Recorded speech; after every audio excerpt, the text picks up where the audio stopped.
अस्सलाम वालेकुम नाज़रीन, प्रोग्राम दर हकीकत के साथ आपका मेज़बान बिलाल एहसन हाजिर है। नाज़रीन, किसी भी मुल्क की तरक्की के लिए अच्छी हुक्मरानी के साथ साथ मईशत का इस्तेहकाम भी नहायत ही ज़रूरी होता है।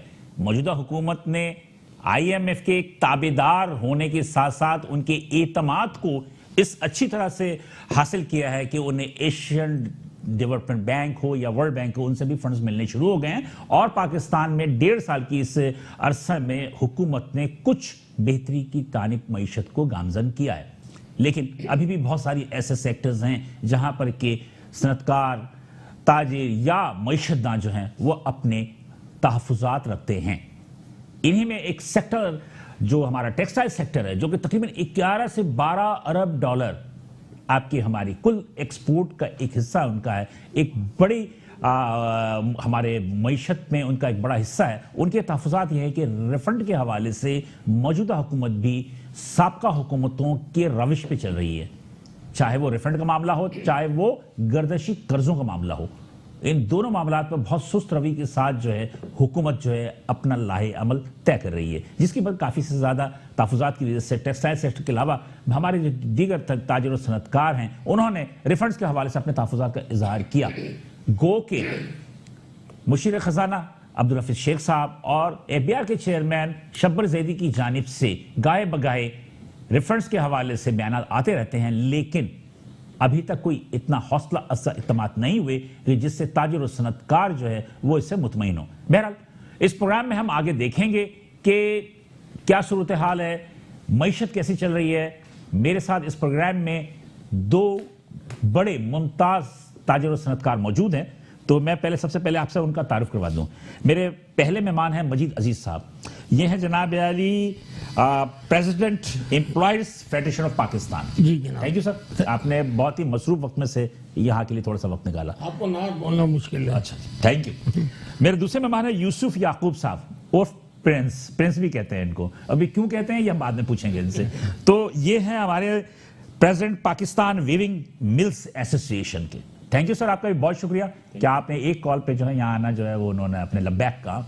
तो नाज़रीन, ये दो मेहमान आज हमारे साथ मौजूद हैं और आज हम इस प्रोग्राम की दर हकीकत की जो रौनक बख्शा है, इनसे ही हम पूछेंगे कि जितनी भी इंट्रो मैंने आपसे बात की है उसके पसे पुश्त मंजर क्या है। लेकिन उससे पहले एक छोटी सी रिपोर्ट देखते हैं और फिर दोबारा हाजिर होते हैं।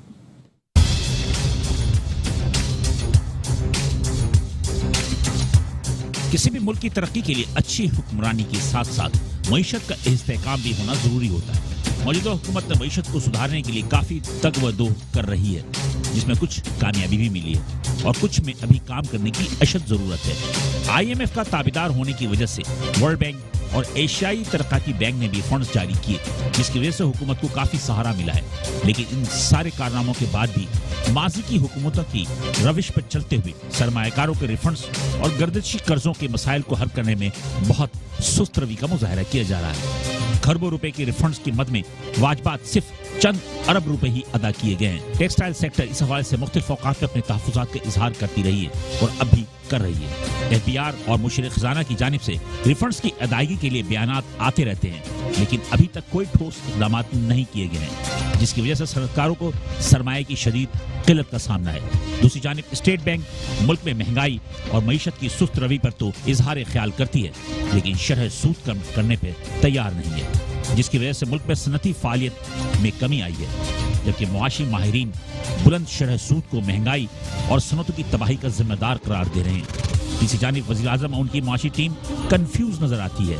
आए दिन अखबारात में मईशत को तेज रफ्तारी के साथ तरक्की देने के लिए मुख्तलिफ इक़दामात का तस्करा देखने और पढ़ने में आता है, लेकिन वो सिर्फ बयानात की हद तक ही होते हैं। जैसे कि अब एक नया मंसूबा PSDB प्लस के नाम से निजी शोबे के ताउन से आगाज किया जा रहा है, जिसका मकसद समाजी और माशी तरक्की के अमल को तेज करना है। इस मंसूबे के मुख्तलिफ शोबे में 53 बड़े मंसूबों की निशानदही की गई है, जिसका कुल तखमीना 5.5 खरब रुपए लगाया गया है। वेलकम बैक नाज़रीन, हमने प्रोग्राम दर हकीकत में जिस मौजू पर हम गुफ्तगू करेंगे उसके हवाले से एक थोड़ी सी रिपोर्ट बनाई थी और आपने तमाम रिपोर्ट भी देखी होगी। और हम अपने गुफ्तगू का आगाज़ करते हुए सबसे पहले मैं मजीद अजीज़ साहब से, आप कराची चैम्बर ऑफ कॉमर्स के साबिक प्रेसिडेंट भी रहे। जी हाँ, 13 साल पहले। 13 साल पहले। इसके अलावा आप का जो एक किरदार है फेडरेशन के हवाले से हो, पीसीसीआई के हवाले से हो, केसीसीआई के हवाले से हो, या आपके एम्प्लॉयज फेडरेशन के हवाले से हो, ये काफी कलीदी और मुमताज किरदार रहा है। मुझे ये बताइए कि आप क्या समझते हैं कि इस 1.5 साल की जो हुकूमत है, इस 1.5 साल की हुकूमत में जो दावे और वादे किए गए थे उसमें कुछ कामयाबी मिली है ना? देखिए बिलाल, सबसे पहली बात यह है कि कोई भी नई हुकूमत आती है वो आके तो नहीं कहेगी कि हम सिर्फ 1%, 2%, 5% बात करेंगे। हम तो बात होती है कि आप लोगों को खुश करें, थोड़ा सा इनमें जज्बा पैदा करें, इनका मोरल बूस्ट करें। बिल्कुल सही। बात दरअसल ये है कि टीम तो इन्होंने अच्छी चूज की है। अब्दुल हफीज शेख है, अब्दुल रजाक दाऊद है, हमाद अजहर है, डॉक्टर बाकी रजा है, शब्बर ज़ैदी है, शब्बर है, यहाँ तक डॉक्टर इशरत हुसैन भी है। अब ये सारे लुमिनरीज हैं, सारे हर एक चीज को जानते हैं। फिर क्या वजह है कि एक जिसको मैं कहता हूँ लीप फ्रॉग नहीं किया, यानी एक बड़ी जंप क्यों नहीं हो रही? उसकी बहुत सी वजह है। ये आगे नहीं सोच रहे। हुकूमत का एक मसला ये है कि वो पीछे क्या हो रहा था ये इस पर ज्यादा तवज्जो दे रहे हैं। सियासी हो, समाजी हो, न्यायिक हो, मतलब कि शॉर्ट टर्म पॉलिसी पे जा रहे हैं। नहीं, वो पीछे क्या था वो नहीं, हमें आगे देखना चाहिए। और हम ये नहीं कहें कि जी हम बांग्लादेश जिस तरह करें, हम बांग्लादेश तक पहुंच जाएं, हम फलानी जगह मुल्क से पहुंच जाएं। नहीं, हम उससे आगे कैसे बढ़ सकते हैं?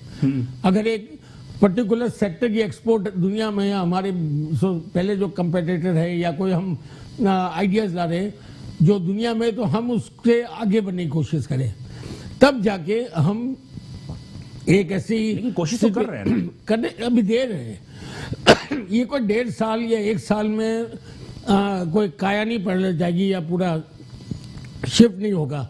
लेकिन ये बात तो आपको एक्सेप्ट करनी पड़ेगी कि हुकूमत एक तर्ज पे चल रही है और ये थोड़ा वो यहाँ वहाँ डिटूर करते हैं लेकिन मेन हाईवे पे जा रहे हैं। लेकिन ये सोचें कि हमने अपने आप को 2-4 चीज़ें ऐसी कर दी हैं कि वो हमें ऊपर से दबाव डाल रहे हैं। सबसे पहली बात तो ये है कि 102 अरब डॉलर का फॉरेन कर्जा है। ये कोई मामूली बात नहीं है। ठीक है। 102। बांग्लादेश को 30-32 अरब डॉलर है मसलन। ठीक है। उसके बाद स्पेस है। दूसरी बात जो सबसे है कि हमारी जीडीपी को भूल जाएं जो पहले था कि हम 6% में गए, 5 में, वो लाना पड़ेगा। लेकिन खुद IMF कह रही है कि 2022 तक ये जो इनका प्रोग्राम है हम 2.3 से लेके 2005-6 जाएंगे।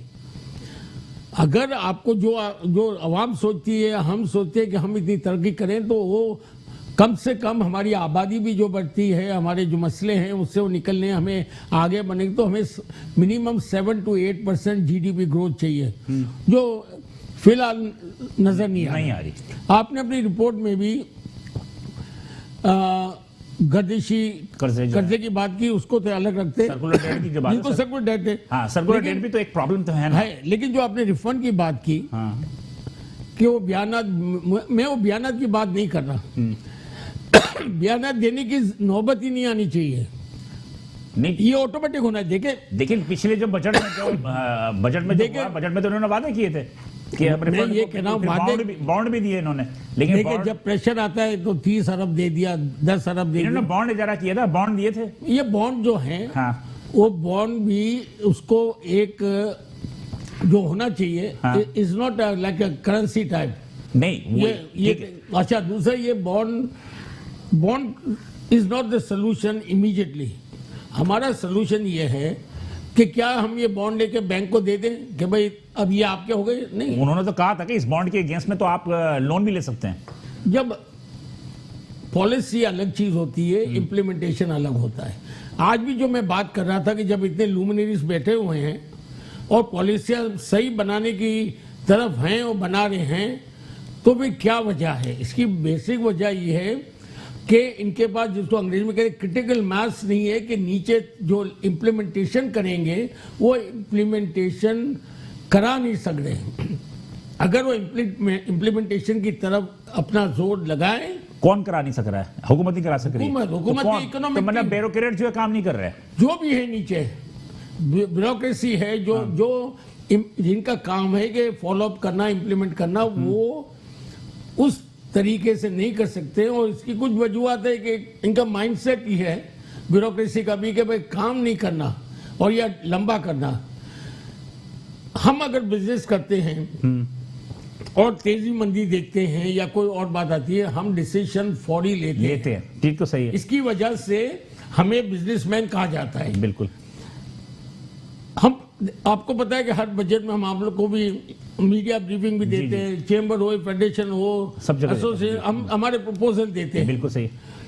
ये जो प्रपोजल, ये नहीं है कि मजीद अजीज या यूसुफ बन के अपने अपने एसोसिएशन देते हैं। हम सब बैठते हैं 10-15 दिन 20 दिन इसके ऊपर डिलिब्रेशन होती है, डिस्कशन होती है, और उसके बाद हमारे एक जामा प्रपोजल बना के हम, चाहे फाइनेंस मिनिस्टर हुई, चाहे जो भी, मतलब जो आपके अपने तहफुजात होते हैं उससे आगे भी करते हैं। और हम इसमें आइडियाज भी देते हैं कि ये ठीक करे, ये करे, उसमें अब वो माने ना माने उनकी मर्जी होती है। देखिए, ये तो मैं मानने को तैयार हूं कि उसमें कुछ हमारा वेस्टेड इंटरेस्ट होता है। हम बिजनेसमैन हैं, हम यहाँ खैरात के अस्पताल तो नहीं खोले, हर का होता है। हाँ, लेकिन हम मुल्क के अजीम तक मफाद में बिजनेस के लिए, हमारी मुल्क की इकोनॉमी के लिए, इकोनॉमिक प्रॉस्पेरिटी के लिए हम, वो सब कुछ सही है। मुझे सिर्फ इतना बता दीजिए कि ये जो 1.5 साल में इनकी सिमत दुरुस्त है। हाँ जी, ये तो मैं, देखिए, मैं ये वसूख से कह सकता हूँ कि वो सही तरीके से जा रहे हैं। लेकिन अगर आप समझते हैं कि रातों रात तरक्की हो जाए तो कुछ नहीं होगा। उसको भी साल 1.5 साल हो सकता है कि कुछ ऐसे भी स्टेप्स हो जिसकी उस पहुंचने का ऑब्जेक्टिव को हम मीट करेंगे हुकूमत, हो सकता है 2 साल भी लग जाए। अगर आपको एक मर्ज से निकलना है तो आपको टाइम लेना पड़ेगा और कड़वी गोली भी खानी पड़ेगी, कड़वी दवा भी खानी पड़ेगी, कड़वी गोली भी खानी पड़ेगी, जो कि इस वक्त आवाम खा रहे हैं महंगाई की सूरत में। ठीक है, लेकिन ये देखिए, एक मैं आपको इस पे जवाब दे दूं कि ये स्पेशल स्पेसिफिक पाकिस्तान में नहीं है, नहीं, दुनिया के बहुत से ममालिक मेरे ख्याल है कि इंडिया भी इन्हीं हालात से गुजर रहा है, उसकी तरफ तवज्जो नहीं है, उसकी भी अपनी मईशत जो है, उसकी भी ग्रोथ जो नीचे आ रही है। आप अर्जेंटीना की बात करें, आप कितने साउथ, ये मतलब फार ईस्ट के वालों के कंट्रीज की बात करें, आप कहीं भी बात करें, पड़ोस में आ जाए ना। अभी आप ग्रीस में भी मसला बहुत बड़ा आया था, इसलिए कि उनकी भी 6 से 7% ग्रोथ की बात थी, 4% पे आ गई है। इंडिया की भी सूरत हाल कोई बना दे नहीं। मैं यूसुफ याकूब साहब की तरफ आऊंगा। मेरे ख्याल के यूसुफ याकूब साहब, आपकी बड़ी इंपॉर्टेंट सेक्टर से ताल्लुक है, वीविंग मिल्स से। कितनी मिलें बंद हो गई इन सूरत हाल में? बिस्मिल्लाहिर्रहमानिर्रहीम, आपने मुझे मौका दिया। मैं कुछ असल बहुत सारे इश्यूज जो है वो हमारे सीनियर जो हैं मजीद अजीज साहब ने, ये तो बाबा मईशत है। तो अभी ये इतनी सारी, मैं तो अपने एक सेलेक्टेड चीज़ों को मैं टारगेट करके बात करना चाहूँ, जिससे मेरी जो पाकिस्तान वीविंग मिल एसोसिएशन उसकी रिप्रेजेंटेशन भी हो जाए साथ। मैं हुकूमत की डायरेक्शन की तरफ से अपनी बात को शुरू करता हूँ। मैं समझता हूँ कि हुकूमत की डायरेक्शन जो है वो ठीक नहीं है, या वो जो करना चाहती है वो अभी इतनी क्लैरिटी नहीं हो रही।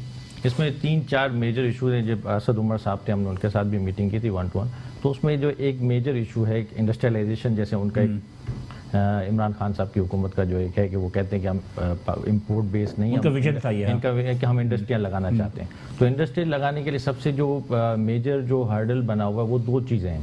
एक तो है कि हमारी जो प्राइसेस हैं यूटिलिटीज़ की, स्पेशली गैस की, अभी एक टैरिफ भी आया था 2018 के अंदर है, उसमें ये था कि पंजाब की जो प्राइसेस थी वो RLNG की $6.5 की हैं और सिंध के लिए वो $11 की हैं। तो अगर मैं आज अगर इंडस्ट्री लगाना चाहता हूँ सिंध के अंदर, तो मेरा प्राइस पंजाब से डबल है, तो मैं कैसे यहाँ उसकी वजूहत क्या? तो बस वो एक उन्होंने एक पॉलिसी दी, तो उसको एडमिट किया। सिंध के पास तो अपनी गैस है जी, वो अपनी गैस है, वो इशूज है। और फिर इसके बाद असद उमर साहब ने इस बात को एडमिट किया कि आप सही कह रहे हैं और आप मेरी तरफ से सुबह अखबार में इस बात को भी चलाएं कि हम इसको जो है ना बहुत डिस्पैरिटी, इसको हम ठीक करते हैं, डिस्क्रिमिनेशन हो रही है ये तो दो सूबों में, वो चले गए, लेकिन नहीं वो हुआ नहीं। उनके बाद उसके साथ हमारे दादा साहब भी साथ थे वो, लेकिन वो मसला हल नहीं हुआ। जूं के तूरा हम बार बार अखबारों के जरिए और मीटिंगों में इनसे कहते रहे कि अगर आप इंडस्ट्रियलाइजेशन चाहते हैं, लोगों को रोजगार देना चाहते हैं, आपका विजन है कि 1 करोड़ नौकरियां देना चाहते हैं, तो हमने एक प्रेजेंटेशन भी बनाई थी इसके लिए। उसमें हमने 50,000 लोगों को रोजगार कैसे दिया जा सकता है और $1.5 अरब की एक्सपोर्ट कैसे बढ़ाई जाती है। हमने 1 घंटे की उसको प्रेजेंटेशन भी दी थी। उसमें असद उमर साहब भी फाइनेंस मिनिस्टर और उस वक्त जो हमारे साहब भी थे। लेकिन उस पर जो बातें उस पर कुछ इम्प्लीमेंटेशन नहीं हुई। एक तो मेजर आपको मैंने हर्डल बताया। दूसरा ये है कि हमारी जो इंडस्ट्री में जो रुकावट बन रही है वो लैंड की प्राइस है, वो इतनी ज़्यादा है। अच्छा, पहले वाली जो सूरत है वो तो कॉस्ट ऑफ डूइंग में चली गई, वो कॉस्ट ऑफ डूइंग में चली गई। ये भी कॉस्ट ऑफ डूइंग एक है ना कि हमने एक ज़मीन खरीदेंगे तो हम इंडस्ट्री लगाना चाहते हैं। अगर मैं साइट एरिया के अंदर कराची में लगाना चाहता हूँ तो उसकी एक सर्टन अमाउंट है, वो इतनी ज़्यादा प्राइस है कि मैं कैसे इंडस्ट्री लगाऊं। अगर मैं एक मतलब जमीन की खरीदारी की बात करें, लेकिन यहाँ पर मैं आपको एक इंटरप्ट करूंगा मौजरत के साथ। ये है कि मैंने जब तहकीक की उसमें ये पता चला कि आपके इंडस्ट्रियलिस्ट जो है वो सस्ती जमीनें खरीद के उन्होंने इन्वेस्ट किया हुआ है। तो मैं आपको उसका आपके ही भाई हैं जी वो है।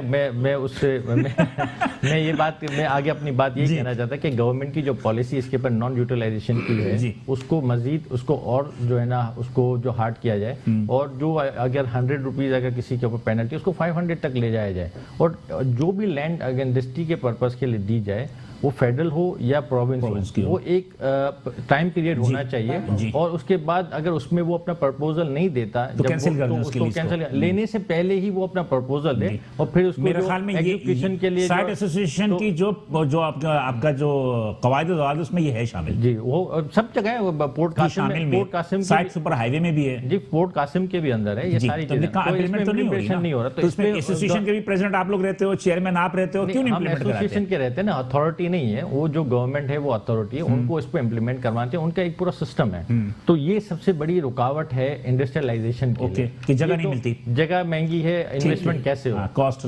दूसरा हमारे सेक्टर को ये जो स्पेशली टेक्सटाइल वाले की मैं बात करना चाहता हूँ कि हमें जो लॉन्ग टर्म फाइनेंस मिलता है वो ओल्ड मशीनरी पर नहीं मिलता है।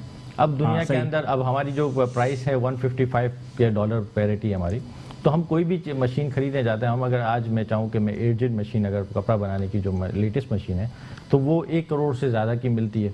नहीं, एक चीज बता दें कि ओल्ड मशीन से मुराद कोई मुद्दत होगी ना उसकी, 5 साल रख लें, 10 साल रख लें, वो तो रख सकते हैं। वो ओल्ड मशीन पे बिल्कुल भी लेकिन हम तो कराची के अंदर 30-30 साल 40-40 साल पुरानी मशीनें चला रहे हैं, जो सुल्जर की मशीन है। अगर हम अलाउ कर दें 5 साल पुरानी मशीनें, वो एज न्यू एज होती है और रिफर्बिश भी होती है।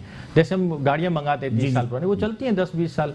तो इससे ये होगा कि आप जब ओल्ड मशीनरी मंगवाने देंगे सस्ती फाइनेंस के साथ तो इंडस्ट्रियलाइजेशन हो जाएगी। बिल्कुल सही कह रहा है। अब आप अगर मैं 24 मशीन आज मंगाना चाहूँ तो मुझे 40 करोड़ रुपए चाहिए, तो बैंक मुझे देता नहीं, कह रहा एसएमई सेक्टर है, छोटे सन्नतकार हैं, इनको हम इतना बड़ा पैसा कैसे दें।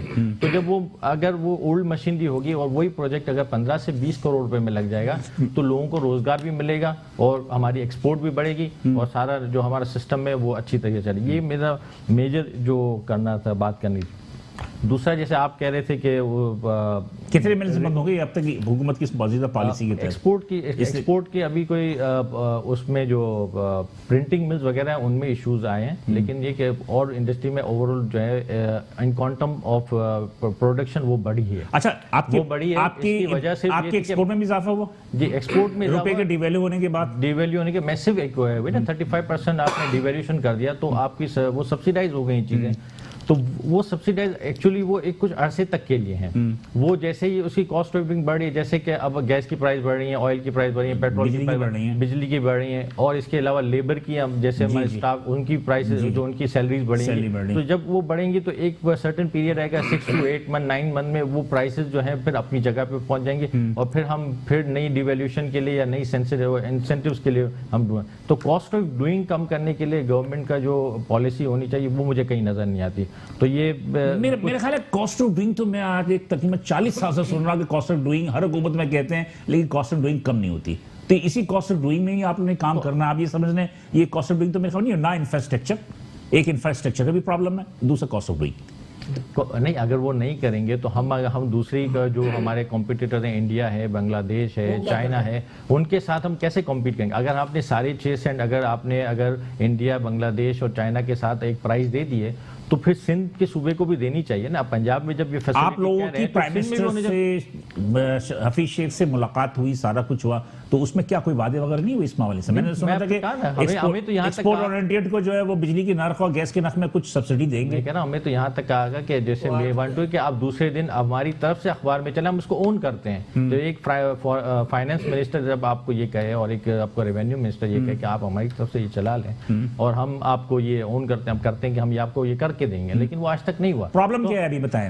अभी तक कोई प्रॉब्लम नहीं, वो समझते हैं कि ये ठीक नहीं है, उनको ठीक होना चाहिए, लेकिन अभी तक इसके बारे में कोई मेरे ख्याल में नहीं हुआ ठीक। ठीक से मान ली की बात, आपके प्रॉब्लम नहीं सॉल्व हुई, तो अभी हर्डल्स क्या आ रहे हैं? क्या मतलब कि उसके कुछ फैक्ट्रीज जो है उनको प्रोडक्ट्स आ रहे हैं, लिक्विडिटी में भी प्रॉब्लम आ रही है, सारा कुछ हो रहा है। मेरी कॉस्ट अगर ज्यादा होगी अगर दूसरे सूबे से, तो मैं अपना माल एक्सपोर्ट कैसे करूंगा? आप ये समझे ना कि मेरी कॉस्ट, एनर्जी की कॉस्ट होती है तकरीबन एक प्रोडक्ट के अंदर कहीं 15 से लेकर 30% तक होती है, बाज़ इंडस्ट्री में 40% तक, तो वो कैसे कॉम्पीट करेंगे? अगर मैं इंडस्ट्री लगाना चाहता हूं तो मुझे एक लेवल प्लेइंग फील्ड होनी चाहिए ना, पूरे पाकिस्तान के अंदर एक ही रेट होना चाहिए कि हम जहां से भी एक्सपोर्ट करना चाहिए या लोकल मैन्युफैक्चर भी करना चाहिए, तो हमारी कॉस्ट तो एक होनी। अगर मेरी एक पेन बनाने की कॉस्ट अगर ₹1 आ रही है और दूसरी जगह पर अगर ₹1.25 आ रही है, तो मैं कैसे बेचूं? बिल्कुल सही आपकी बात दुरुस्त है।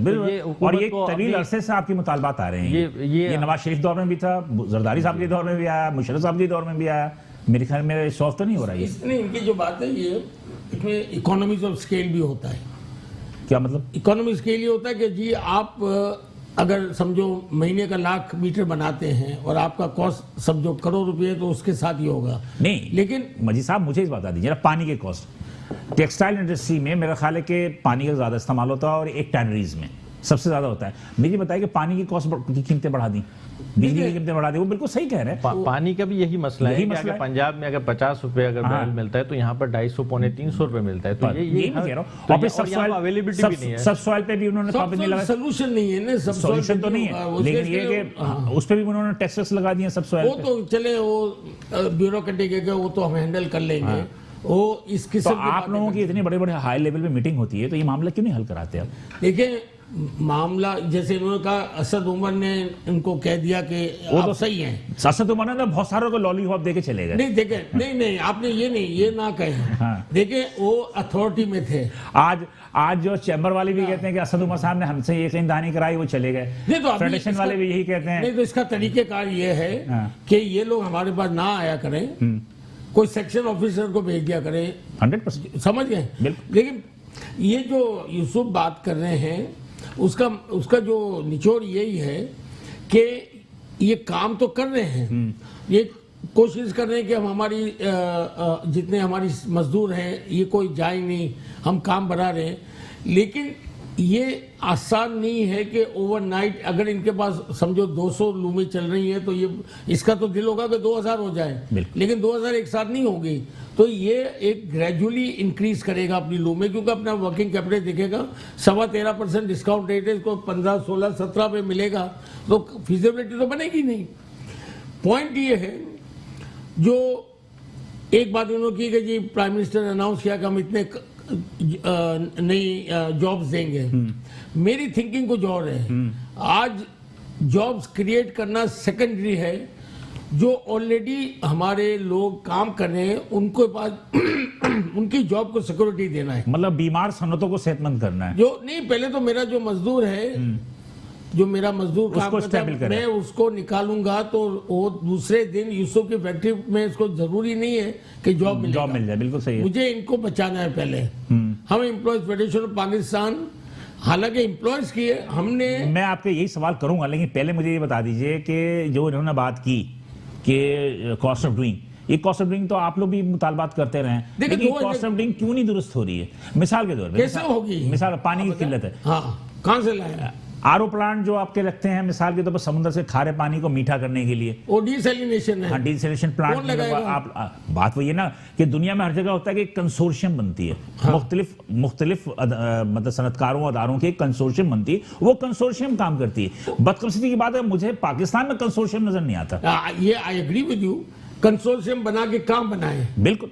आप बड़े देखिए, आपके बड़े बड़ी जो चीजें हैं, जो एक सनतकार के पास इतने पैसे नहीं है, अगर नहीं है तो एक कंसोर्शियम बना के आप अगर लेते हैं, जैसे कि तेल की खुदाई होती है, ड्रिलिंग होती है, उसमें भी तो मुख्तलिफ कंपनियां आपस में मिलकर काम करती है ना। ये आसान कहना है। देखिए, कुछ रिस्पॉन्सिबिलिटीज स्टेट की होती है, वो तो बहुत सारी होती है, उसको तो छोड़ देना आप। स्टेट की होती है, वो तो सारी होती है। जब सिक्योरिटी के इश्यूज आ गए थे तो गार्ड्स रखे, हाँ, पानी नहीं हो तो हमने कहीं से लाइनें लगा के सब सॉइल भी ले लिया, कुएं भी खोद लिए, टैंकर आज तक भरपूर आ रहे हैं, बिल्कुल सही आ रहे हैं। समझ के बिजली नहीं थी, सबने जनरेटर लगा लिए, गैस नहीं थी तो एलपीजी एलएनजी ढूंढ रहे। This is not the solution. जो कॉस्ट ऑफ प्रोडक्शन बढ़ती है कि बिकॉज हमें वो चीजें जो हमारा इनवायलेबल राइट है, हमें मिलनी चाहिए। जब वो नहीं मिलती तो हम हमारा काम चलाने के लिए बाहर से लाएंगे तो उसकी हम प्रॉफिट देंगे। तो ये, लेकिन एक साथ साथ ईज ऑफ डूइंग बिजनेस भी है। 30 और में पाकिस्तान तो सुना हमने 28 दर्जे बेहतर हो गया। देखिए वो बेहतर हुआ है। हाँ, इंटरनेशनल तौर पर रिकॉग्नाइज किया। नहीं, वो तो अपनी जगह हुआ है। फिर और हम मजीद होना चाहिए। इसका मतलब ये कि जो मैंने पहले कहा कि हुकूमत अपनी उसमें जा रही है, लेकिन एक मसला ये आ गया है कि अमेरिकन बिजनेस काउंसिल ने जो 65-70 अमेरिकन कंपनीज की है उन्होंने इसकी तो तारीफ की है, लेकिन उन्होंने साथ साथ एक पक्ष लगा दिए है कि जो तिजारत करने का और सनतें चलाने का जो माहौल एनवायरनमेंट है वो खराब हो गया है।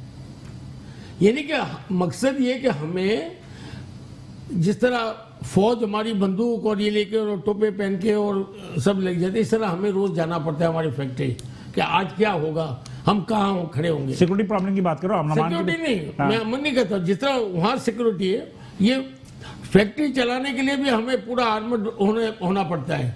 तो वो जो मेंटल जो टेंशन है वो कम नहीं होता कि हम हमारी तवज्जो। मैं इसको आपको आसान अल्फाज में बयान कर दूं कि किसी भी इंडस्ट्री को चलाने के लिए, किसी इंडस्ट्री को कायम करने के लिए जो एक सहूलियात होने चाहिए हुकूमत की जानिब से, वो सहूलियात भी इंडस्ट्रियलिस्ट जो है अपनी जेब से पैदा करता है। और पुलिस को भी वो मैं ये कह रहा हूँ कि सपोर्ट करता है। इंडेक्स जो 28% जो बेहतर हुआ ना, वो ऑन ग्राउंड हमें नजर नहीं आ रहा, नहीं कहना चाह रहा। मैं अब इसका सोल्यूशन की तरफ, मेरा ख्याल है कि मैं बात करूंगा, मुझे अभी वक्फे पे जाना है। मैं आपको इसका सोल्यूशन बताता हूं। सारी बातें जारी है, इसमें कुछ थोड़े से इकोनॉमिक के हवाले से जो हर्डल्स हैं उस पर गुफ्तगू कर रहे हैं। और यहाँ पर चूंकि एक थोड़ा सा ब्रेक लेना है और हम दोबारा हाजिर होते हैं वक्फे के साथ रहिएगा। वेलकम बैक नाज़रीन, प्रोग्राम दर हकीकत में हम दोबारा हाजिर हैं वक्फे के बाद। और वक्फे में जाने से पहले मजीद अजीज साहब और यूसुफ याकूब साहब ने जो अपनी बातें की, उससे बहुत सारी चीज़ों के जो है वो सोल्यूशन भी हमें नज़र आ रहा है और उसमें कुछ थोड़ी चीज़ बातें हर्डल्स भी थी। वक्फे में जाने से पहले यूसुफ याकूब साहब कुछ जवाब देना चाहते थे, ईजी जो डूइंग बिजनेस है उसके हवाले से क्या बताना चाह रहे थे कि आपको ग्राउंड रियलिटी पर नज़र नहीं आ रहा। जो इंडेक्स आया है असल में, तो ये मैं मजीद अजीज साहब जो कह रहे थे कि हम ऑन ग्राउंड नज़र आना चाहिए, लेकिन इंडेक्स ज़रूर नज़र आ रहा है। अगर नई फैक्ट्री लगाना चाहता हूँ तो मुझे लगाने के लिए ज़मीन से लेकर फिर यूटिलिटीज़ को लेकर उसकी कंस्ट्रक्शन बहुत सारी चीज़ें, वन विंडो ऑपरेशन नहीं है ये, नहीं है। तो हम जब तक के वन विंडो ऑपरेशन नहीं होगा, जब तक इसको हम नहीं समझ सकते या नहीं कह सकते कि ये जो ईज ऑफ डूइंग हुआ है, अगर वही रिवायती जो काम होने हैं तो उसमें तो बहुत अभी आप तो मैं नहीं समझता हूँ कि ये जो इंडेक्स हुआ है वो किसी एक सेक्टर या दो सेक्टर के अंदर होगा। लेकिन मैं आज अगर फैक्ट्री लगाना चाहता हूँ, मुझे पता है, जैसे उन्होंने अजीज साहब ने कहा, आपने सुना कि उन्होंने कहा कि हम कितनी मुश्किल से फैक्ट्रियां चला रहे हैं, तो ईज ऑफ डूइंग होता तो आज ये बात नहीं कर रहे ईज ऑफ डूइंग के बाद जो आपका दर्जा बेहतर हुआ है, मैं नहीं समझता। आज अगर कोई फैक्ट्री लगाना चाहें तो हर्डल्स वही हैं जो माजी में। मुझे तो कोई नजर, कोई वन विंडो ऑपरेशन तो मुझे तो नजर नहीं आ रहा कि कोई ऐसा कोई पॉलिसी हो जो हमें कोई नजर आई हो, जो गवर्नमेंट ने कहा हो कि हमने ये काम किया जिससे आपको फैक्ट्री लगाना आसान हो जाएगा। तो मुझे तो कोई ऐसी चीज अभी फिलहाल नजर नहीं आई, न मेरी नॉलेज से गुजरे। मजीद अजीज साहब बैठे हैं, ये भी बताते हैं, काफी सीनियर हैं। मैं ये कह रहा था कि बहुत सारे इश्यूज हैं असल हमारे पास, जो जब बातें हैं डिसैलिनेशन प्लांट है या पानी का मसला है, ट्रीटमेंट प्लांट है, आप लोग जो है ट्रीटमेंट प्लांट नहीं लगा रहे, जिसकी वजह से गंदा पानी जो है वो समंदर में जा रहा है, एनवायरमेंट, वो कह रहा हूं बहुत सारे इश्यूज हैं। अब असल मसला क्या आता है कि गवर्नमेंट के पास, अच्छा ट्रीटमेंट प्लांट की जब भी बात करो ना तो इंडस्ट्री जो है ना उसको आगे फलांग देता है। नहीं मैं ये कह रहा हूं कि मैं इसके सोल्यूशन की तरफ आते हैं। देखिए मसाइल तो हमने बहुत सारे डिस्कस कर लिया, अब ये मसला हल कैसे हो, पाकिस्तान को मतलब आगे लेके चलना है, कैसे होगा बताएं ना। उसके लिए हमें रेवेन्यू जनरेट करना। अब रेवेन्यू जनरेशन के लिए जो है ना बहुत सारे एवेन्यूज हैं। अब जैसे बजट के से पहले एमनेस्टी स्कीम आई थी, अब उसमें देखें, अब उस वक्त भी ये बात चलती रही और उस पर तवज्जो नहीं दी गई कि एक सेक्टर बहुत बड़ा है जो कंस्ट्रक्शन बिजनेस है, हाँ, और लैंड के लिए हवाले से। जी। तो इस हवाले से जब ये हाउसिंग की स्कीम है और ये जब बात चली तो उसके अंदर जो मेन इश्यूज था कि उसकी प्राइसेस थी, जो टेबल प्राइस थी वो आज भी उन्होंने थोड़ी सी बढ़ा के वही रख दी। अगर वो उस एमनेस्टी स्कीम में अगर वो सेलर को ये अगर दे देते कि भाई आप 5 साल या 10 साल जो उन्होंने छूट दिए, लेकिन प्राइसेस अगर सही कर देते ना तो वो ब्लैक एंड व्हाइट मनी का जो प्रॉब्लम वो रिजॉल्व हो जाता। अभी अगर एक आदमी है, उस इनहेरिट करके भी अगर कोई उसके पास अगर ज़मीन आ रही है तो वो 1 करोड़ रुपये की ज़मीन है या वो मकान है, तो वो गवर्नमेंट की वैल्यू के अंदर तो 10 लाख रुपए का है। बिल्कुल। तो आपकी जो व्हाइट मनी है वो भी आपकी ब्लैक हो गई। तो अभी तक इस मसाइल का हल नहीं किया। रेवेन्यू जनरेशन तो गवर्नमेंट ने दूसरी जगहों से करने की कोशिश तो की है, लेकिन जो मौजूद है उसको कैश नहीं कर रही है।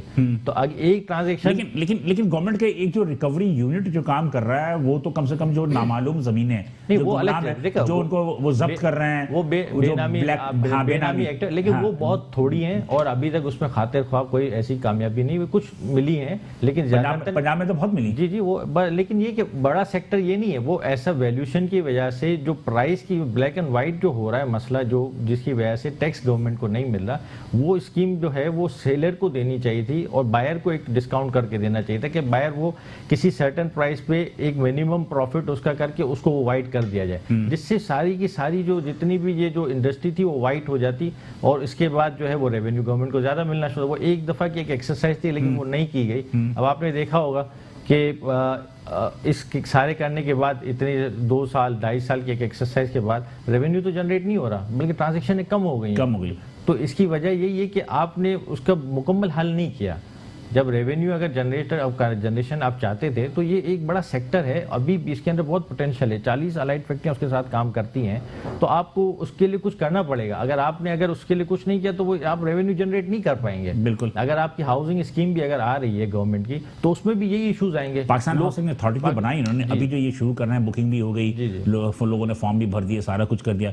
Is it true? हाँ वो हो रहा है प्रोसेस होगा, या फिर वो बहरिया टाउन और दूसरी तरह के जो है वो मतलब पैसे इधर से उधर हो गए, हुकूमत चली गई, लोगों के पैसे फंस गए। अब देखें वो तो वक्त बताएगा। मैं ये कह रहा हूँ कि अगर हमने सिस्टम को अगर इम्प्रूव कर दिया ना तो जो लोकल जो छोटी कंपनियां बड़ी कंपनियां जो इस सेक्टर में काम कर रही हैं, बहुत सारे हजारों लोग हैं इस फैक्ट्री इस इंडस्ट्री से जो है वापस। अच्छा, इससे कोई एलाइड इंडस्ट्री जो आप 40 कह रहे हैं, आबाद तो 75 कहती है, कोई फर्क पड़ा एलाइड इंडस्ट्री पे जो कंस्ट्रक्शन से वाबस्ता है? वो ज्यादातर इसमें इंपोर्ट बेस भी है, उनको भी फर्क पड़ा है, लोकल भी फर्क है। लेकिन लोकल में क्या सीमेंट की खपत में इजाफा हुआ? नहीं, कम हुआ है ना। तो अभी तो मैं यही तो कह रहा हूँ कि वो इसीलिए तो कम हो गया ना कि आपने लोगों को इस टेबल के और इस प्राइस के जो झमेले में फंसा दिया, इससे निकालें ना लोगों को। जब आप इससे निकलेंगे तो लोग आसानी से काम करें। ईज ऑफ डूइंग बिजनेस के लिए आप कह रहे हैं, तो वो ईज ऑफ डूइंग यही तो है कि लोग सहूलियत देंगे तो आप उसको लोग करेंगे। बहुत मौजूद के साथ लोगों के पास बहुत पैसा है। एक भी अभी भी एक हाउसिंग स्कीम आई थी जो कि उन्होंने धोखा दिया कि जनाब हम आपको फ्लैट्स देंगे, 6 साल हो गए, उन्होंने ना प्लॉट दिया कुछ दिया, 13 बिलियन रुपीस लोगों के फंस गए। अब लोगों के पास पैसा है ना कि बिना स्टार देखे हुए बिना तहकीक के वो जाके बुकिंग करा लेते हैं। तो बात यह है कि नेचुरली लोगों को चाहिए, छत चाहिए, आप ये कह रहे हैं पैसा बहुत है लोगों नहीं, असल ये बात नहीं कि एडवर्टाइज अगर किसी ने अगर टीवी पे एडवर्टाइजमेंट कर रहा है कोई, तो ये गवर्नमेंट का भी तो है ना उसमें कि भाई अगर बगैर एनओसी के लिए कैसे वो हो सकता है? एनओसी पर मौजूद हो, लैंड के डॉक्यूमेंट सारे हो। आप देखें, एक आदमी जो बुकिंग करने गया वो जमीन के कागजात तो देखने से हमारा एस्क्रो अकाउंट में रख दे पैसे, वो पैसे उनके पास ना, वो अलग ही एस्क्रो अकाउंट में होगा तो ये मसले नहीं आएंगे। आप उनके हाथ में दे दोगे तो बात ये है कि कौन सा कानून है, कानून तो बना ही नहीं। मेरा जो पॉइंट था वो ये था कि हम रेवेन्यू जनरेट करके हम अपने मसाइल को हल कर सकते हैं। बिल्कुल सही है। मैं इस तरफ लेके जा रहा था, क्या ये एक बड़ा सेक्टर है। आपकी मिसाल दे दूं, जैसे वजारत हज ने कहा कि हाजियों के जो पैसे जमा हुए थे उसके सूद जो मिला, उस सूद के पैसे से उनकी वैक्सीनेशन हुई है।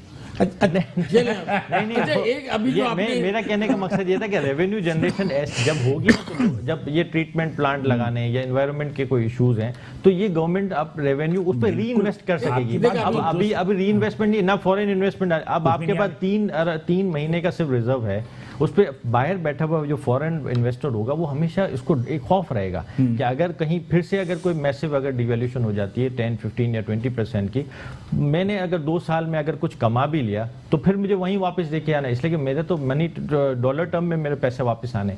तो कहने का मकसद है स्टेबिलिटी के लिए गवर्नमेंट को रेवेन्यू चाहिए, हमें भी उनकी मदद करनी चाहिए, गवर्नमेंट को सुनना भी चाहिए और समझना भी चाहिए कि ये जो एवेन्यूज हैं मुझे पैसे मिल सकते हैं। आपने एनवायरनमेंट पे मुझे ये बात करनी थी, जो आपने एनवायरनमेंट की बात की, ये लगाओ ट्रीटमेंट प्लांट की बात हो रही है। देखिए, जो एक्सपोर्ट ओरिएंटेड यूनिट्स हैं वो जमाना चले गया जो अपनी मर्जी से करते थे। अब इट इज बाय डिमांड।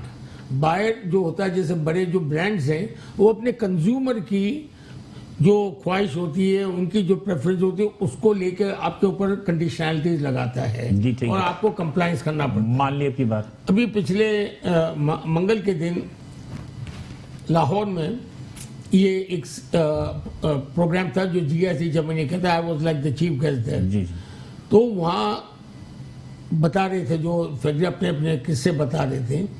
अब उनको मजबूरन अपनी फैक्ट्रियों में ये सारी इन्वायरमेंटल स्टैंडर्ड्स जो मीट करने हैं, वो सारी इन्वायरमेंटल स्टैंडर्ड्स के जहाँ जहाँ इनके ब्लैक मार्क आता था उनको ठीक करना पड़े। GSP, अब मैं 1 मिनट GSP प्लस पे भी आ जाऊंगा जो बड़ा इंपॉर्टेंट है। और अब जो पाकिस्तान का 2014 से शुरू हुआ था, अब 3-4 साल रह गए। उसकी 27 कंडीशनलिटीज में इन्वायरमेंट भी है, और जो ILO है जिसे हमारा लिंक है उसका पहले इंटरनेशनल लेबर स्टैंडर्ड्स कहलाता था, और साथ साथ अब इंटरनेशनल लेबर एनवायरनमेंट स्टैंडर्ड्स कहते हैं। अब क्या हो गया है कि अब वो एनवायरनमेंट के ऊपर काफ़ी जोर दे रहे हैं, और जहाँ हमारे जैसे मुल्क या हमारी जो एक माइंडसेट था, काम चल रहा था, और पानी डिस्चार्ज होकर दरियाओं में जा रहा था, जो भी एफ्लुएंट जा रहा था, अब वो अगर आप मतलब कि वो आपको विजिट करेंगे, नहीं वो आपके देखेंगे कि जो उनके जो कवायद और ज़वाबित हैं उनको पूरा किया नहीं किया आपने। जो स्टैंडर्ड्स हैं और जो मैं वही कह रहा हूँ, आपको अब पूरे करने जैसे फिशरीज में होता है, मछलियां वो उस वक्त आपसे बरामद करते हैं जब उनकी अपनी एक रिक्वायरमेंट पूरी हो जाए। मैं आपको बता, हम जब कर पाएंगे कि जब हमारे पास इतनी जगह अवेलेबल, जगह होगी, सरमाया होगा। हमने पहले से प्लानिंग नहीं थी। अब देखिए, अब एक इस कमरे में जगह ही नहीं है और आप कहें कि यहाँ ट्रीटमेंट प्लांट लगा दें, तो कैसे लगाया जाए? तो पहले से ये अगर प्लानिंग होती गवर्नमेंट की, अब TP4 साइड में है, उन्होंने ठेके में दे दिया। जी, अब ये है कि अब ये गवर्नमेंट, अगर गवर्नमेंट के साथ ये है कि एक एरिया के अंदर 2 या 3 या ऐसे ट्रीटमेंट प्लांट गवर्नमेंट के साथ वो खुद लगाएं, जो हमारे पास जो साइट में लगा उसको भी वो इन्वेस्टमेंट करें, उसको ठीक करें जो उन्होंने। अच्छा, वो एक्टिव है TP4? नहीं, वो तो पता नहीं क्या कर रहा है। हाँ। देखिए, मुशर्रफ के जमाने में एक हमारी मीटिंग हुई थी गवर्नर हाउस में, वहाँ ये डिसाइड हुआ कि जो कराची के इंडस्ट्रियल स्टेट है, कोरंगी है, लांडी है वगैरह, उन सब में एफ्लुएंट ट्रीटमेंट प्लांट्स लगेंगे, ETPs लगेंगे, और उसका पैसा फेडरल गवर्नमेंट स्पॉन्सर करेगी। वो हमारे पास तो साइट लिमिटेड है, लेकिन बाकी में उन्होंने अलग अलग ये बनाए थे, कंपनी बनाई है, लेकिन वो जो मंसूबा काम हुआ नहीं है। तो हम वैसे के वैसे इतने साल हो गए हैं, हम वैसे जो भी हुकूमत मौजूद के साथ इसमें इंटरेस्ट भी नहीं ले रहे।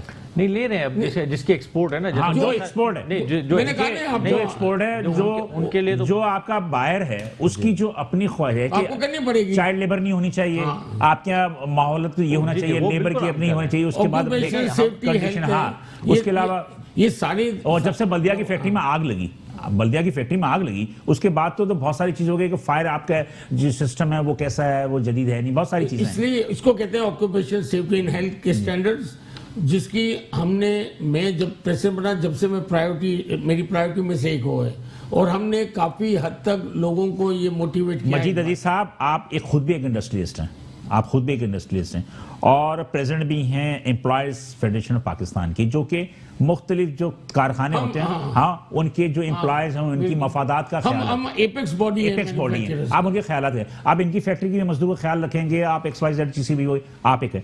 मुझे एक बात बता दीजिए कि आप एक सनतकार होते हुए, और आप समझते हैं कि क्या ये इंडस्ट्रीज में जो लेबर है, हमारी लेबर जिसमें 14,000 या 15,000 मिनिमम उनकी सैलरीज हैं जो गवर्नमेंट की तरफ से है, मेरा ख्याल है 17,500, तो क्या उनको वो तमाम की तमाम जो है वो फैसिलिटीज मिल रही हैं? क्या तमाम फैक्ट्रियों में ठेकेदारी निज़ाम नहीं है? ठेकेदारी निज़ाम है और रहेगा। और ठेकेदारी, मेरी बात सुने, हाँ, और ठेकेदारी निज़ाम में पूरे पैसे कहाँ मिलते हैं? देखिए इतना आसान नहीं है। वो ठेकेदारी निज़ाम जो हम कर रहे हैं, जिसके कानून में भी हमने काफी हद तक इनपुट दिया हुआ है, उसका ये है कि कॉन्ट्रैक्ट वर्कर्स भी एक वर्कर्स होते हैं, उनके भी कुछ सर्टन राइट्स होते हैं, वो कराने हैं। अभी तो कहने में कोई वो नहीं है कि जो छोटी सनतों में और जहाँ ठेकेदारी निज़ाम चल रहा है, वो है हमारे एम्प्लॉयज, वो ईसा मूसा के नाम पे ठेकेदार EOBI में रजिस्टर्ड होते हैं, सोशल सेक्रेटरी में होते हैं, लेकिन जो क्या उन्हें पेंशन मिलेगा? क्या उनको वो क्या कहते हैं, प्रोविडेंट फंड मिलेगा? नहीं, ग्रेजुअली कुछ नहीं मिलेगी। फिर आप पूरी बात सुन लें कि जो फॉर्मल कॉन्ट्रैक्ट की कंपनियां हैं जो बड़ी बड़ी कंपनियों को देते हैं। अब जो बड़ी बड़ी मल्टीनेशनल अपने खुद के नहीं रखते, वो सारे कॉन्ट्रैक्ट वर्कर्स में बिल्कुल सही है। लेकिन उनका उस जो ठेकेदार कंपनी है, वो रजिस्टर्ड कंपनी है, टैक्स देती है, वो उनके सारे ये लवाजमात जो है वो देते हैं, EOBI, सेसी वगैरह, और वो उनका बिल्ट इन है इनके कॉस्ट इनके जो चार्जेस लेते हैं। इसलिए कॉस्ट ऑफ डूइंग की जो बात की, उस कॉस्ट ऑफ डूइंग में एम्प्लॉयज की तनख्वाहें भी शामिल हैं। जी जी बिल्कुल, मैंने आपसे कहा ना कि हर चीज। लेकिन मेरे अपने इल्म में ये आए, एक मिनट में यूसुफ भाई, मेरे इल्म में ये आई है, कुछ लोगों ने शिकायत भी की कि जो ठेकेदार आप रखते हैं वो ठेकेदार उनको तनख्वाहें नहीं देते।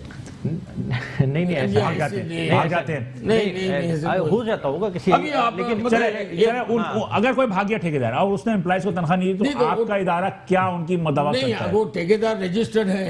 देखिए दो चीजें सर, हर फैक्ट्री के अंदर ऐसे अंधों की तरह तो नहीं रखेंगे। नहीं, एक है जो फॉर्मल सेक्टर के जो प्रोवाइडर्स हैं, जो लेबर प्रोवाइडर्स हैं, उनका हर निजाम उनका पास बिल्कुल ऑन रिकॉर्ड है।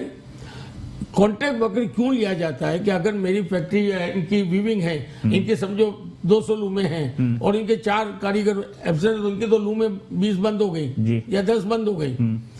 कॉन्ट्रैक्टर जो होता है उसकी जिम्मेदारी होती है कि यूसुफ साहब की एक लूम बंद ना हो, सही उसके पास होते, ठीक है।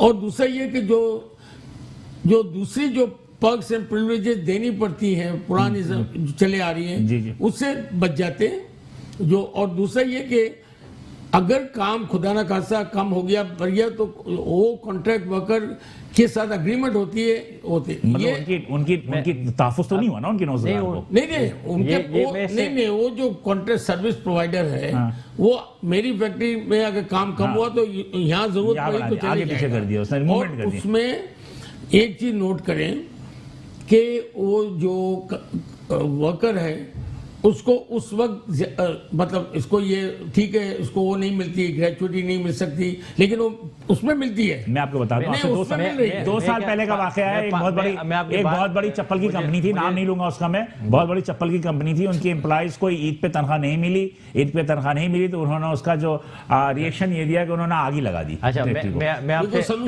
टाइम की कमी की वजह से जल्दी से थोड़ा सा तवज्जो देना, रिफंड जो है उसका एक बहुत बड़ा मसला बना हुआ है, जो अब ऑलरेडी एक बहुत बड़े मैसिव एक बन चुका है। 250 अरब रुपए जो है वो रिफंड की मद में 60-70 अरब रुपए दे दिए उन्होंने, वो पुराने भी दिए नहीं। अब अभी वो फॉर्म H है, उसके लिए भी एक उसमें मसाइल हैं, अभी तक उसके अंदर भी वो लोगों को समझ नहीं आ रही। तो इसको प्रोसीजर को मजीद आसान करने की ज़रूरत है, और लोगों और गवर्नमेंट को चाहिए कि इस पे एक खुसूसी तौर पे तवज्जो दे। जो हम बयानात की हद तक तो ज़रूर हम सुनते रहते हैं कि हम ये दे रहे हैं, लेकिन जो है प्रैक्टिकली जो है वो अभी भी जो है जितनी उसमें होना चाहिए ऐसा नहीं है, वो संजीदगी नहीं है, और मतलब ये कि इसको और प्रोसेस को फास्ट किया जा सकता है इसके ऊपर करने, इसलिए कि ये अगर नहीं करेंगे तो ये अगर मजीद अगर ये जैसे ये जो देख रहे हैं कि 400 अरब तक ये जब बात चली जाएगी, तो बहुत सारी फैक्ट्रियां, बहुत सारे लिक्विडिटी की प्रॉब्लम होगी उनके, लिक्विडिटी की प्रॉब्लम की वजह से वो यकीनी तौर पे जो फैक्ट्री बंद आने वाले दिनों में अपने ऑर्डर्स पूरे नहीं कर सकेंगे और पाकिस्तान के एक बड़ा नुकसान हो जाएगा। देखिए, अगर एक मिनट मुझे टाइम खत्म हो गया, जल्दी बोल दें। देखिए, वो हमारी 5 जीरो रेटेड इंडस्ट्री होती थी, वो हुकूमत ने बजट में खत्म कर दी, 17% सेल्सियस लगा दिया। नहीं, तो अब क्या है कि इनका कल से इनका नया आ रहा है कि इनको एक्सपोर्ट ओरिएंटेड सेक्टर्स कहलाएंगे, ताकि कोई स्पेशल जो एक्सपोर्ट पे कोई टैक्स नहीं है। मेरी बात सुने, एक्सपोर्ट ओरिएंटेड सेक्टर में अगर जिस तरह इलेक्ट्रिसिटी है, गैस, उसमें जो कमी देनी है, उसमें सब्सिडी देंगे, अब उसमें वो दे सकते हैं, सब्सिडी देंगे। लेकिन आप फिर आगे जाके एक और प्रोग्राम करें, क्योंकि आज तो आपने टेक्सटाइल पे ज्यादा बेस कर दिया, लेकिन अगर मुल्क के एक्सपोर्ट बनाने तो आपकी 3 चीजों पे आप देखें करें, एग्रीकल्चर, माइनिंग जो मिनरल रिसोर्स है, और फ्रूट एंड वेजिटेबल। ये 3 जो हैं, जो हमारे खुद के ग्रोन हमारे यहाँ मुल्क की चीजें हैं, आपको बाहर से इनपुट नहीं लेना पड़ता है। इंशाल्लाह ताला यकीनी तौर पे मेरा ख्याल लाइव स्टॉक जो है, लाइव स्टॉक की हुकूमत को तवज्जो लाइव स्टॉक तो अलग चीज है, लेकिन तवज्जो दी जाएगी फूड सेक्टर पर। मैं खुद भी इस बात का मैं आपको एग्रीकल्चर, माइनिंग और फूड वेजिटेबल जो करना चाहिए वो अलग मसला है, एग्जिस्टिंग जो इश्यूज हैं उस पे बहुत फिल फॉर जो है ना काम करना चाहिए। बहुत शुक्रिया सर, दोनों का बहुत शुक्रिया। नाज़रीन, चूंकि मौजूआत इतनी ज़्यादा गंभीर है कि वक्त का पता नहीं चलता, बहुत सारी बातें और भी करनी थी लेकिन वक्त की किल्लत की वजह से हम ना कर सके। अगले प्रोग्राम में इंशाल्लाह किसी वक्त जो है और सेक्टर्स भी बात करेंगे, जैसे मजीद साहब ने एक रिक्वेस्ट भी की तो इंशाल्लाह हम करेंगे और हम देखेंगे कि क्या सूरत हाल है। बिलाल हसन को इजाज़त दीजिए, इंशाल्लाह अगले हफ्ते इसी दिन इसी प्रोग्राम में आपसे दोबारा मुलाकात होगी। अल्लाह हाफिज़।